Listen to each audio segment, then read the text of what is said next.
May masobra 20,000 ka mga daycare pupils sa Antique ang makabenepisyo sa feeding program kang Department of Social Welfare and Development o kung DSWD para sa kadyang tuig 2024. Tinutuyo kang dyang DSWD feeding program nga maimprobar ang nutritional status ka mga daycare pupils kag amuman ang abilidad sa pagpreparar kang pagkaon.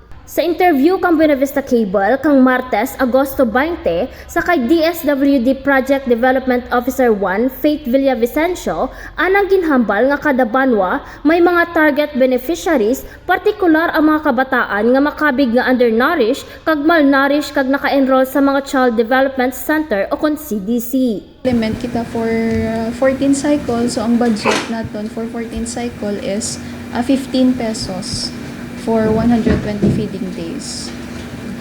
So sa kabilugan nga province of Antique, 20,895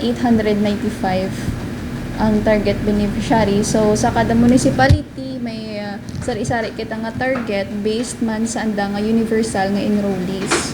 Pero ang maano lang naton kay selected ng aton nga beneficiary, so very limited man ang budget sa aton nga supplementary feeding program, so pina-prioritize ang mga undernourished or ang mga malnourished gadi mga beneficiary.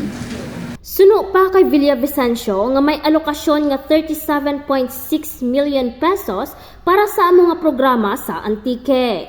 Sa ika-14th cycle, una nga magapatigayon kang feeding program amo ang banwa kang Lawaan nga may 1,050 ka mga benepisyaryo. 14th cycle, so 37,611. May nag-feedback naman ng municipality, so si Lawaan, Municipality of Lawaan, sa September 2, 2024, ma'am. Ang target beneficiary ni Lawaan, 1,050. Based riyan sa anda nga universal nga enrollee sa center. So ang budget ni Lawaan is 1,890,000. Ginpakigbahin pa ni Villavicencio nga nakadepende sa kada banwa kung saan o sanda magaumpisa kang feeding program. Hindi sa ma'am, kay since nga downloaded sa LGU ang fund or through check or ADA details nanda. Depende sa anda nga municipality, kay syempre may mga sari-sari man sanda nga process sa bidding kay sanda ma-procure mo sa mga goods mo. Ginpakigbahin man ni Villavicencio ang klase ka mga ginaraha nga pagkaon para sa mga kabataan. Sa budget for feeding.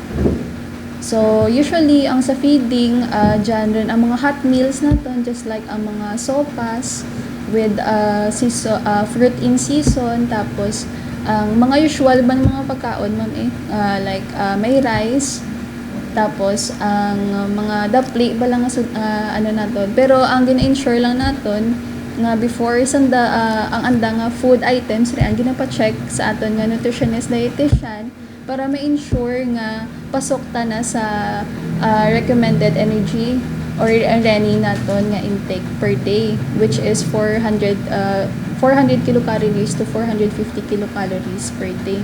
Dugang pa ni Villavicencio nga base sa monitoring report kang DSWD kang nakaligad nga ika-13th cycle kang amo nga programa, halin 2,256 ka mga severely underweight kag underweight nga mga kabataan nangin 1,193 na lang. Province of Antique, so ang improvement, so ang amon gid nga target gid ang weight mo kasi syempre ang sa height na medyo mabuhay pa makita ang improvement sa height. So ang amon nga gid ang sa weight, so for may 2,256 kita ka underweight and severely underweight, then after 1,193 na lang. Ang kadya, ginahinyo gid ni Villavicencio ang kooperasyon kag pagburuligay ka mga komunidad agad suportahan ang amo nga programa. Sa 14 cycle, kay sense nga sa DSWD augmentation lang man sa mga aton nga feeding programs kag sa aton mga existing feeding programs sa kada LGU. So gin-encourage naton ang community participation kag pagburuligay lang man para suportahan ang aton nga programa sa supplementary feeding program kag para man sa aton nga mga kabataan sa karaydanan nanda.